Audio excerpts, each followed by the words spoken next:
हाबाफारि बे दिनैसो मा मा सावरायनाय जादों सानदों? मैयानिफ्राय 13 डिसेम्बरनिफ्राय जादों मैया बेसिकेलि जोंना मिरु आफादनि ओमफ्राय क'क्राझार जिल्ला आफादनि थान्दै मेलमोन बे मोजाङै जानानै थांबाय आरो बिनिफ्राय बे थान्दै मेलाव लानाय गोनां बे बिथांखिफोरनि गेजेराव मख'थावा बबेखानि जोंना जिल्ला आफादनि गोदान जे कमिटि दानांगौ गोदान सेसननि मावफारिनि मावसमनि बे नै दा दसे उनावसो जाफुंगोन। मैया बिथांमोनहा बे जोंनि माहारिनिनो गोबां बे जेंना आरो इसुफोरखौ लानानै रायज्लायदों। माखासे हयथ' बिथांमोना रिजलिउसन लादों बेखौ दिनै जोंनो मिथिहोगोन नङाबा जोंनो खोन्थाहरगोन। आरो जोंना मिरु आफादाव जोङो गोबां बाथ्रा सावरायदों। बिनि गेजेराव मख'थावा जोङो मैया डिसिसन लादों जे बे दादि सोलिबाय थानाय एसटि इस्युखौ लानानै माने जोंनाव जे ट्राइबेलफोरनाव एक्जिस्टिं 14 जे 14 जे ट्राइबेलफोर दङ आसामावहाय शेड्युल ट्राइब आरोखि जोङो जे जोंनि इयुनखौ जोबोद खोमसि नुहुरदों जुदि बे मोनद' जनगोष्ठीफोरनो जुदि आरो एसटि होबावोब्ला जिहेतु बिथांमोननि अबस्था ओरैनो उन्नतखा आरो जौगा थाखोनिखा आरो गोरों गोरासिनखा आरो सानखोआवबो बिथांमोना जोंनि बेसेबांबा बुरजा जोंनाथ' गासै बे मोन 14जों 60 लाखआनो नङा नाथाय बिसोरो गावसोरनो ओरैनो 2 कौटिनि बाराखा। दा बेयाव जुदि बिथांमोनहा बे रिजार्भेसन बेखौ लानानै जुदि एसटि लानानै जुदि बेहाय हाबफायोब्ला जोंनि भबिष्यतआ जोबोद गाज्रि जागोन। बेखायनो जेखौ दा CCTOA दुलाराय बे 26टा जोंनि बिभिन्न माने जनगोष्ठीनि आफादफोरखौ लानानै जे खामानि मावगासिनो दं बिथांमोनजों जोंबो बोलो होफानानै जोंनि बर' समाजनिफ्राय जोङो बै कनसार्न अथरिटिफोरनो पार्टिकुलारलि आसामनि माननिनां गिबि मन्थ्रि आरो बिनिफ्राय ओजों सेन्ट्रेलावबो जायफोर डिपार्टमेन्टेल हेडफोर दं RGI बायदिसिना बिथांमोननोबो जोङो जोंनि मेम'रेन्डाम दैथायहरनो डिसिसन लादों। आरो बे मेम'रेन्डामाव जोङो बुंदों जे बे मोनद' माहारिफोरनो जुदि होयोब्ला माबाखौ एसटिखौ बिसोर एसटि लिस्टआव बिथांमोनखौबो जुदि सोफादेरोबा जोंनि थाखानायफोरनि भबिष्यतआ जोबोद गाज्रि जागोन आरो बेबायदि खालामनाया माने बिराद गाज्रि खामानि जागोन खुंगिरिफोरनि थाखाय आरो बिनिखायनो बिथांमोना बे खामानिखौ मावनो नाङा। आरो मोनसे बाथ्राखौ बुंगासिनो दं उइदाउट एफेक्टिं बे बाथ्राया दा बेखौ बुंनो नागिरगासिनो दं। दा जुदि जिहेतु मोनसे बाथ्रा सैथो जे जों जेरैहाय जोंनि अस्तित्वनि थाखाय जोंनि मोननांगौखौ जों मोननो थाखाय जेरै जों दावहा नाङो आन्दलन खालामो मुभमेन्ट खालामो जोङो सोमावसारै जे मोनफुंबोदों थिग बेबादिनो आरो बेथ'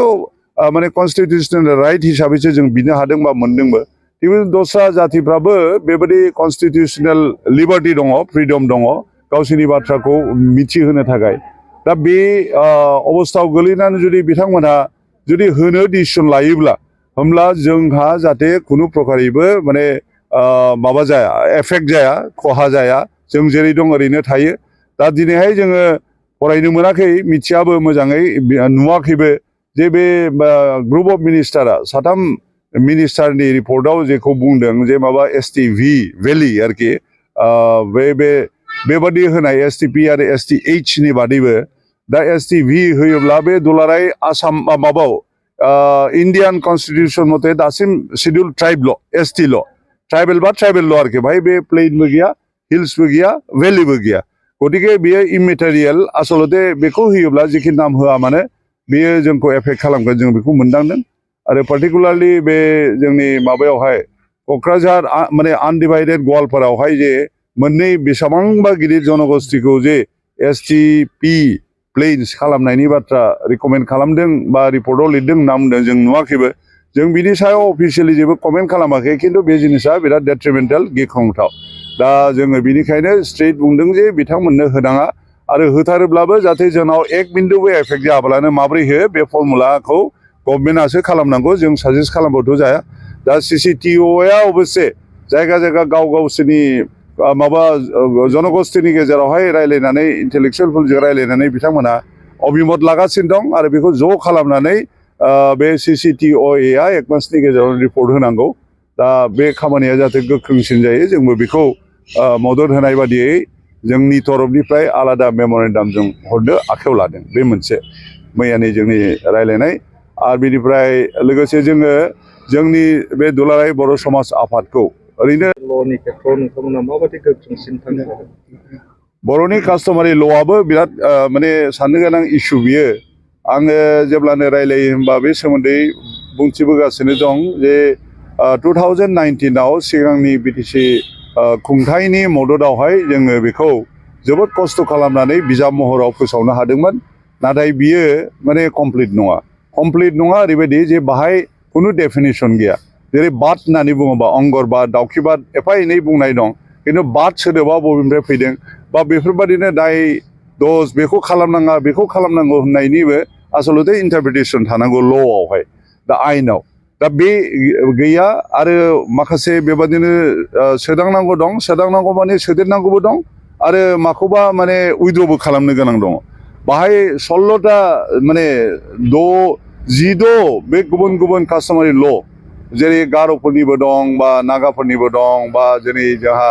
1915आव गिबि बिजाब महरै दिहुननाय दिखंखलानि जे बर' फिसा अ आयेन ओमफ्राय 1934आव गुरुदेब कालिचरन ब्रह्म होलांनाय जोंनि जे मा होननानै बुङो बेखौ बर'नि पान्डुलिपि जेरावहाय 126 126 बाव दफा दङ माने क'डफोर दङ आरोखि मा माने समाजाव थांनानै थायोबा दाय दोस जायोब्ला गोरोन्थिफोर जायोबा बोरै सोदांनांगौ बोरै एक्सन लानांगौ बेफोर दङ दा बेफोरबादिनो आरो बेबादिनो जोंनि जायगाबो जेरै क'क्राझारावबो दंमोन आरो जों माने आफा साम्बा बै मा होनो बाक्सा एरियायावबो दंमोन बा ओरै गसाइगाव परबतजरा बेफोरावबो आलादा लकेलाइज भाबैबो समाजखान्थि बेबायदि बिजाब आगुआव दिहुननाय दंमोन दा बेफोरखौबो ज' खालामनानै बेखौ दिहुननाय जादोंमोन समाजखान्थिखौ 2019आव सेबखांनानै नाथाय बेबो बर'निसो आरो माबा गैया डेफिनेसन गैया दा बेखौ मावनांगौ जोङो सिगां सरकारनि फ्राय जोङो रांखान्थि मदद बिदोंमोन बे खामानिखौ मावफुंनो होननानै आनफर्चुनेटलि जों मावफुंनो हायाखै रांखान्थिखौबो बिदि मोनाखै दा जों गोदान सरकारनाव आरो आपिल खालामदों जाहाथे थाबनो दाथ' बिथांमोनहा गोबावानो जायाखै जों मिजिंथियो जों मदद मोनगोन आरो मोनब्लासो जों आसलते खामानिखौ मावनो हागोन समाजनि खामानि मावनोब्ला जोङो न'खर फैसा खांनानै जों मावनो हाया दा आरो बेसेबां थाइसे खांनानै नों बे खामानिखौ मावनो आरो एक्सपार्टफोर लाबोनांगौ बे गोरोंफोर पार्टिकुलारलि नागालेण्डआव बिसोरो नों कास्टमारि ल' होनोबा बुरुन्जिनि जारिमिननि गिबिसिन कास्टमारि ल' अर्गानाइज फर्मआव नागालेण्डनि बेबादिनो गुबुन हाजोनि जे जनजातिफोर दं बिथांमोननि कास्टमारि ल'आ जोबोद नायनो गोनां दा बेखौ खालामनांगौ सोदांनांगौ आरो बेखौथ' मोनसे गिदिर बाथ्रा जाहैबाय जों मिथिनायाव बेखौ बड'लेण्ड इउनिभारसिटिया अलरेडि ल' कर्सआवबो सोबाय दा जोंहा इंलिस गैयैखायनो बिथांमोनाबो दिगदारि जानानै दं बे ल' कलेजनि प्रिन्सिपालानो आंखौ बुंदोंमोन जोंनावथ' सिलेबासाव दंसै जोंनो बे बिजाबखौ नांगौ होननानै दा बेखायनो बे खामानियाबो प्रायरिटाइज होनानै जों मावनांगौ माने गड उइलिं जों बेखौ मावफुंलांनो हागोन आरो आं सानो जे बर' समाज आफादा बेखौ जुदि गोख्रोङै खालामनानै गालांनो हायोबा बेखौ बोरोद माने फैगौ आथालनि मानसिफ्रा बयबो गोसोखांगोन आरो सबसे गिदिरसिन बाथ्राया खालि दिहुननाय नङा बेखौ जों कडिफाइबो खालामनांगौ कडिफिकेसना मा होनबा जोङो बेखौ आयेन महरै जेरै पार्टिकुलार लेभेलसिम जोंनि समाजखान्थिया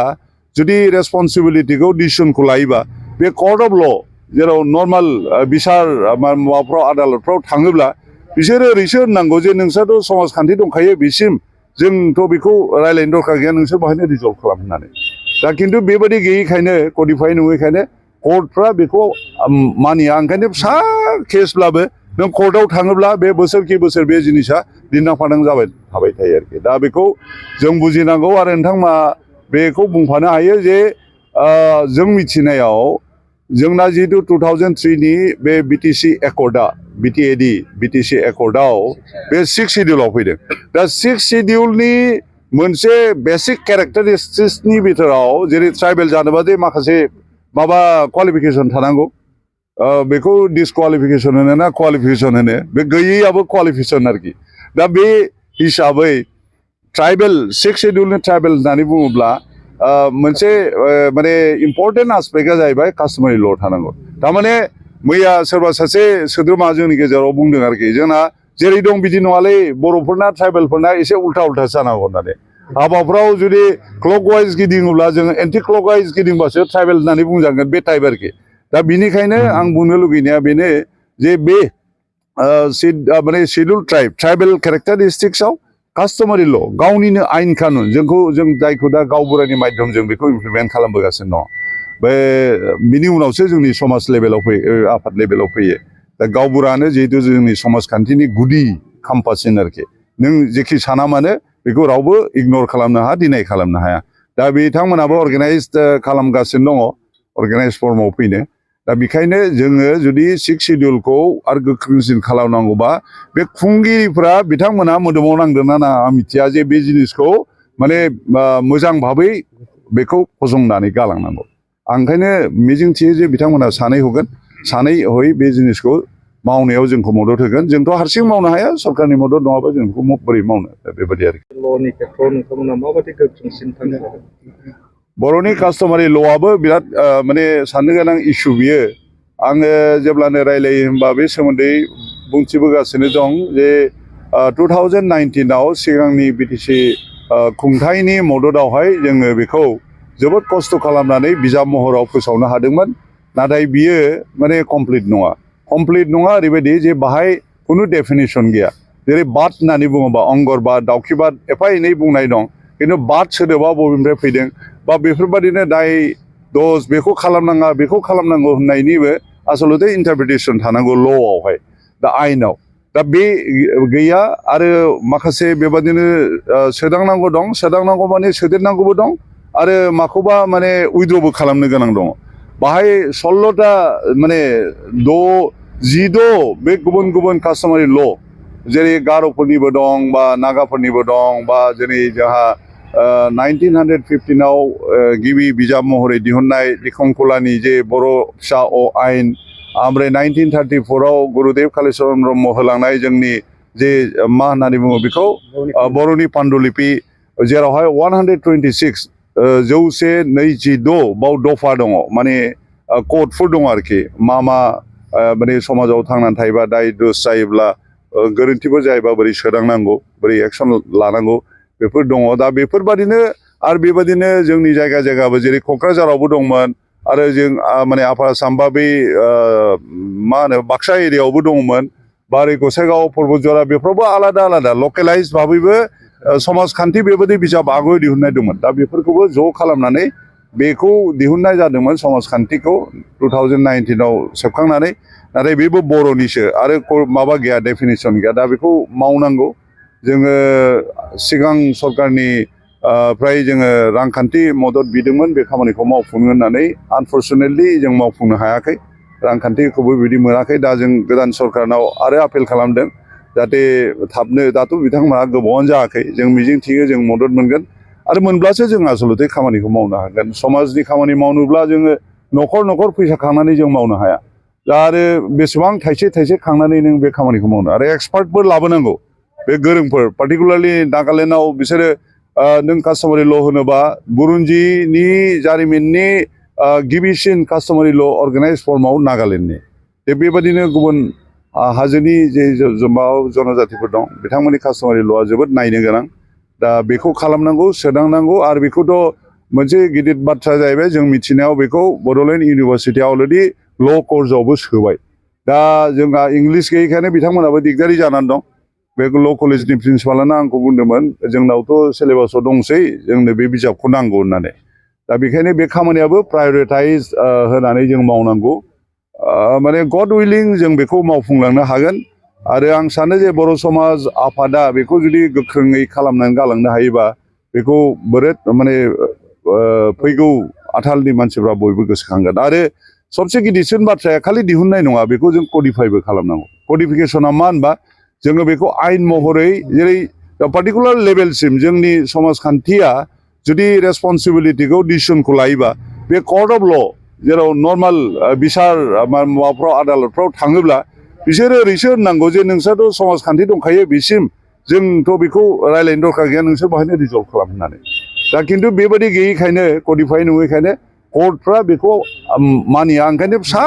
केसब्लाबो नों कर्टआव थाङोब्ला बे बोसोर बे जिनिसा दिन्दां फादां जाबाय थाबाय थायो आरोखि दा बेखौ जों बुजिनांगौ आरो नोंथांमोना बेखौ बुंफानो हायो जे जों मिथिनायाव जोंना जिहेतु 2003 नि बे बिटिसि एकर्डआ बिटिसि एकर्डआव बे 6 शिड्युलाव फैदों दा 6 शिड्युलनि मोनसे बेसिक केरेक्टारिस्टिक्सनि बिथोराव जेरै ट्राइबेल जानोबा दे माखासे माबा क्वालिफिकेसन थानांगौ बेखौ डिसक्वालिफिकेसन होनो ना क्वालिफिकेसन होनो बे गैयैयाबो क्वालिफिकेसन आरोखि दा बे हिसाबै ट्राइबेल 6 शिड्युलनि ट्राइबेल होननानै बुङोब्ला मोनसे माने इम्पर्टेन्ट आस्पेक्टआ जाहैबाय कास्टमारि ल' थानांगौ थारमाने मैया सोरबा सासे सोद्रोमा जोंनि गेजेराव बुंदों आरोखि जोंना जेरै दं बिदि नङालै बर'फोरना ट्राइबेलफोरना एसे उल्था जानांगौ होननानै हाबाफ्राव जुदि क्लकवाइज गिदिङोब्ला जोङो एन्टि क्लकवाइज गिदिंबासो ट्राइबेल होननानै बुंजागोन बे टाइप आरोखि दा बिनिखायनो आं बुंनो लुगैनाया बेनो जे बे माने शिड्युल ट्राइबेल केरेक्टारिस्टिक्सआव कास्टमारि ल' गावनिनो आयेन कानुन जों जायखौ दा गावबुरानि माध्यमजों बेखौ इमप्लिमेन्ट खालामबोगासिनो दं बे बिनि उनावसो जोंनि समाज लेभेलाव फैयो आफाद लेभेलाव फैयो दा गावबुरानो जिहेतु जोंनि समाजखान्थिनि गुदि खाम्फासिन आरोखि नों जेखि साना मानो बेखौ रावबो इगनर खालामनो हाया डिनाय खालामनो हाया दा बिथांमोनाबो अर्गानाइज खालामगासिनो दङ अर्गानाइज फर्माव फैनो दा बेखायनो जोङो जुदि 6 शिड्युलखौ आरो गोख्रोंसिन खालामनांगौबा बे खुंगिरिफ्रा बिथांमोना मोदोमाव नांदोंना नाङा आं मिथिया जे बे जिनिसखौ माने मोजां भाबै बेखौ फसंनानै गालांनांगौ आं ओंखायनो मिजिंथियो जे बिथांमोना सानै हगोन सानै हय बे जिनिसखौ मावनायाव जोंखौ मदद होगोन जोंथ' हारसिं मावनो हाया सरकारनि मदद नङाबा जों बेखौ बोरै मावनो बेबायदि आरोखि होननानै बुङोब्लाथ' बिनि गुदि आरो जोबनाय जेब्लाबो गैया जों जेलानिफ्राय जोनोम मोन्दों सानै साथाम ज' जाबोदों बिनिफ्रायसो जोङो माने समाज हिसाबै जों थाबोनो लादों मानसिनि सरित्रआ ज' थाखानाय बे हिसाबैनो जों थांना थाबोदों खिन्थु बेखौ अर्गानाइज फर्मावहाय आरो बेबो बिनि सिगां 1995 निफ्रायनो आबसुनि दैदेननायावहाय जिल्ला आफाद आन्चलिक आफाद बेफोरबायदि दाबोदोंब्लाबो दुलाराय लेभेलावहाय 2006 आवहाय 15 डिसेम्बराव फार्स्ट टाइम एडक महर होदोंमोन जों बिनिखायनो बे अक्ट'खौ दुलाराय बर' समाज आफादनि अर्गानाइज फर्मावहाय सोरजिनाय बा फाउन्डेसननि दाजेननाय सान होननानै जोङो बेखौ अफिसियेलि एक्सेप्ट खालामबाय आरो बेबादिनो जों फैगौ बोसोरफ्राव बेबादिनो फालिलांगोन होननानै बे मोनसे रिजुलेसन आरोखि जों बिदि लादों मैया आरो बिनिफ्राय जोंनि टार्मिनेसना माने फैगौ बोसोरनि मार्च मासावसो जागोन गतिके बे समाव जोङो फुल प्लेजेड जों कनफारेन्स खालामगोन बाहाय जों थान्दै मेलल' खालामदों लोगोसे डिस्ट्रिक्टनि दिनै बिथांमोनहा गोदान कमिटिबो दागोन ओमफ्राय दा सानसुआव जोंहा 12टायाव 12 रिंगायावहाय अपेन सेसन गेवलां मेल जों बाहाय जोंनि मानिनां बिटिसिनि गाहाय हाग्रामा महिलारि बिथांखौ हांख्रायदों गाहाय आलासि हिसाबै आरो बर' माहारिनि देरसिन आफादनिनो आफादगिरिफोर फैगोन जेरै बर' थुनलाइ आफादनि आफादगिरि सरन नार्जारि सार ओमफ्राय जोंनि मावलोगो बे फंबाय बादि दिपेन बर'खौ जों लिंहरदों आबसुनि आफादगिरि हिसाबै आरो बिनिफ्राय डक्टर अनिल बर'खौबो जों स्पेसियेलि लिंहरदों माबानिफ्राय गुवाहाटी इउनिभारसिटिनिफ्राय गतिके आं सानो बिथांमोननि प्रेजेन्सआव जोंनि दुलाराय बर' समाज आफादनि दिनैनि गेवलां मेला जुदिअ माने जबब्लाबो जोबोद ओंथि गोनां आरो गोसोआव लाखिथाव जागोन होननानै जों मिजिंथियो जों आसा खालामो बिथांमोना फैजोबगोन होननानै